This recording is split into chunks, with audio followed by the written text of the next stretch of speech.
Bonjour chers téléspectateurs et bienvenue sur ABC de l'agence de diffusion éthiopienne.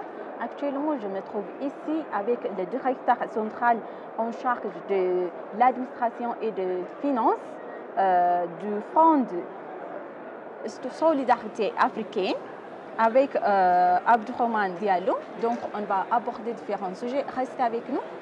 Bonjour et bienvenue sur ABC. Merci beaucoup, merci. Merci, c'est moi. Pouvez-vous vous présenter, s'il vous plaît, aux téléspectateurs? Moi, c'est M. Diallo Abdourahmane. Je suis du Fonds de solidarité africain, une institution multilatérale qui couvre actuellement 16 pays, mais qui a l'ambition, à moyen terme, de procéder à un maillage de toute l'Afrique. C'est l'objet d'ailleurs de ma venue, de ma participation à ce sommet. Voilà. On est catalyseur de financement, on fait de l'arrangement de financement, on fait de la bonification, on fait également du refinancement.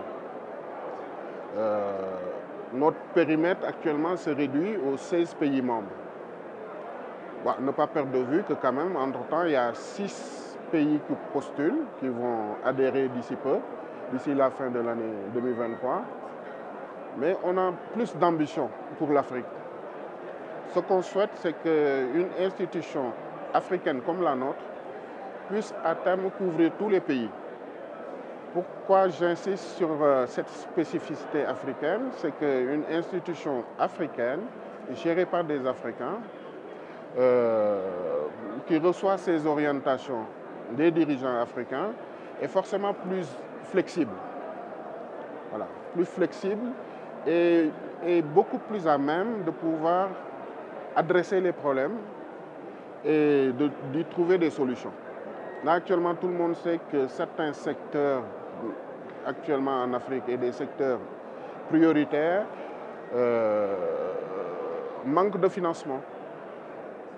Le banquier commercial va vous dire que ces secteurs ne sont pas bancables. Tiens, par exemple, l'agriculture dans nos pays. L'agriculture dépend essentiellement de la pluviométrie. S'il ne pleut pas, il n'y a pas de culture. D'accord? Y aller pour un privé, c'est difficile. Mais des institutions comme les nôtres peuvent y aller pour aider. Parce qu'au-delà de l'intérêt financier, le résultat peut être l'impact qu'on a sur véritablement la vie au quotidien de nos citoyens. Voilà, un impact social. Est-ce que c'est pour la première fois que vous êtes ici en Éthiopie? Addis Abeba, c'est d'abord un hub aérien. Donc, je voyage très souvent. Et lorsque je voyage en Afrique, très souvent, je passe par Addis. Je passe la nuit, mais véritablement, c'est la première fois que je viens pour un séjour. Alors, comment vous voyez la ville capitale, notre ville capitale du continent, Addis Abeba? Ah, vous savez, j'ai toujours eu un intérêt pour l'Éthiopie, pour son histoire. Vous savez, peut-être que vous ne le savez pas, mais l'Éthiopie, c'est le seul pays africain qui n'a jamais été colonisé. À un certain moment, les Éthiopiens, les Italiens s'y sont essayés, mais ça n'a pas marché. Ça, c'est d'abord un mérite, d'accord, qu'un peuple africain puisse résister de cette manière à l'invasion. D'où l'intérêt de venir, d'où l'intérêt de visiter tous les sites historiques. Séléchier, tous les Africains le connaissent, d'accord, pour le rôle qu'il a joué pour l'Afrique, pour l'Union africaine, pour l'intégration africaine. Donc c'est toujours un intérêt.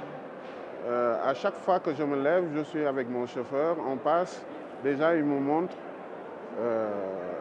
le palais, son ancien palais, il me montre un certain nombre de... il y a des choses à voir, c'est sûr. Et je n'y manquerai pas, certainement, demain ou après-demain, si j'ai un peu de temps, de faire le tour. Quel endroit que vous allez aimer visiter ici à Addis Abeba? Tout ce qui est monument, tout ce qui est historique, voilà, tout ce qui touche à l'histoire de l'Éthiopie. Voilà, parce que l'histoire de l'Éthiopie, c'est avant tout l'histoire de l'Afrique. Ouais. Même l'histoire de l'Union africaine, voilà, c'est l'histoire de l'Afrique. D'accord? Voilà. C'est pas pour rien que le siège a été érigé ici. Oui, voilà. Voilà. En fait, il y a le musée. Parfois, lorsqu'on parle de l'Éthiopie, on parle de diversité également, diversité religieuse. Tu vois, les orthodoxes, chrétiens orthodoxes, les juifs, d'accord? Il y a également des musulmans. Voilà. On parle de religion, on parle forcément de bâtis. Certainement qu'il y a de vieux mosquées, tu vois, des synagogues, tout ça là, ça a de l'intérêt pour moi. Ouais. Voilà. Faire le tour également, ça permet de s'imprégner, de voir comment les Éthiopiens vivent. Parce que moi, je viens de l'extrême, je viens de l'Afrique de l'Ouest, du Sénégal, d'accord. L'Éthiopie, je connais l'Éthiopie par l'histoire. C'est la première fois que je séjourne pour une si longue durée. Et puis voilà, c'est toujours intéressant. Je suis content d'être là. Alors, à votre avis, quel est le rôle de l'aéroport international de Bolé pour rassembler tous les pays africains et tous les gens africains? Donc, est-ce que vous êtes content de ces services? Vous savez, ça, il ne faut pas le perdre de vue.